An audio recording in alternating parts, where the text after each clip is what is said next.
Hi, it's Terry Battisti with the Bass Fishing Archives, and we're sitting here with Jay Yelas and Larry Nixon, and they just got some stories they want to talk about from the past, their past careers, and we'll let it go with you guys.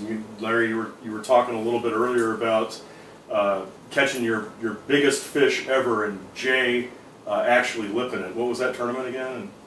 Well, it was a Megabucks tournament at the Harris Chain of Lakes, and I'm pretty sure it's the one in 1990. It was like February 1990 or somewhere in that neighborhood, and Jay and I got paired out. It was back when we had draw tournaments, and it's kind of a neat story because Jay was young and up and coming, and I'd been doing it a little while, but you know, not really that long. But I always made it a point to get along with people that I fished with and fish together, and I had this lily patch bed, or patch of lilies that I'd been catching fish out of every day, and it was like the second or third day that we drew out. And we run over there early in the morning, and we fished all the way around this little old patch of lilies real slow, throwing at the edge and casting over in them and all this, and went all the way around it. Never had a bite. I told Jay, I said, now I know Good Willie's fishing here. And so I turned the boat around and went at it the other direction. And I mean, hadn't gone far till I catch a keeper, and I think I catch another keeper.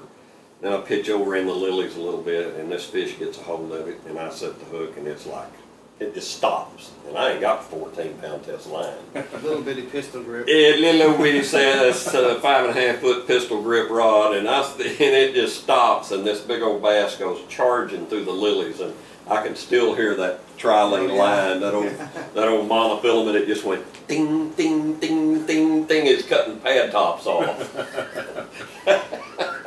Anyway, I finally kind of got it out in open water, and we wrestled it around there, and Jay lived it for me. And, yeah. So what? That was my claim to fame early on. I lip landed Larry Nixon's biggest bass. It was a big thrill for me. This was 1990, and I just started the year before. It was my first year on the tour. Yeah. And well, I guess we started back then. We started in the fall, and we'd end up in the spring. So it was my first year on tour. Got paired with a legend and landed his biggest fish for him. I made sure I got the death vice grip on him. He did both hands. Because I wasn't about to drop it. That would have been the end for me. But what I remember most about that fish was the instinct that Larry had, because like he said, he was making a couple laps around these pads. And then this is like maybe 100 oh no, it was 5 acres. It wasn't. Maybe less than that, maybe 3-acre pad bed. It was small. And then he goes around it twice, and then all of a sudden he gets halfway around, he goes, I think I'm going to turn it. He turns the boat around, goes back like 20 feet, and catches that 10-pounder. And he totally broke the cycle of how he was fishing. He just instinctively just felt like, hey, I just missed something there. I need to go back. Right. Caught a 10-pounder. It was impressive. But I didn't have the right worm that day. He was using a viper worm. Yeah, chartreuse tail.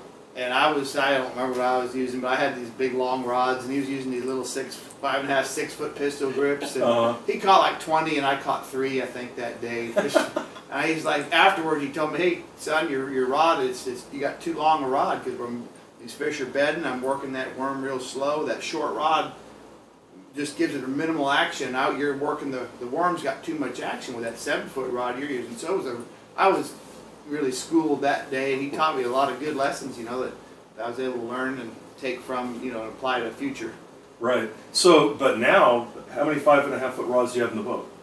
If I'm fishing structure, I've got a 6-footer. And it's all in the amount of the movement of the tip. And with a long rod, a lot of times your tendency is if you're not casting, your tendency is to pitch it over there and you lift it up, and you actually lift it too far off the bottom. And with a little short rod, it's just a little bitty old stroke, just a little hop like that. And your worm don't hop off the bottom maybe this far. And you can manage it with a longer rod. And back then, I just never had figured all that out. But I do use a lot longer rods now. Yeah, I mean, it's crazy because, back then it was all 5'3" to 5'6" rods. And I get the doodle socket now. I still go back to my short rod. Really? Oh yeah, okay. Doodle socket wormholes in when you're just sitting there just tapping that sinker on the bottom, just tick, tick, tick, tick, tick, tick. You can just do it so much better with a short rod.